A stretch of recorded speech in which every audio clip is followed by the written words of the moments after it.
On another point, senators are raising the alarm over what the NBI flagged as a potential security threat to the Senate.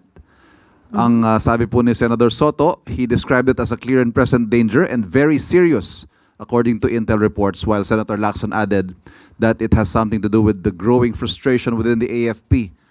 What do we know about this, and what is being done, if any? It is now being validated and it has been referred to the proper authorities.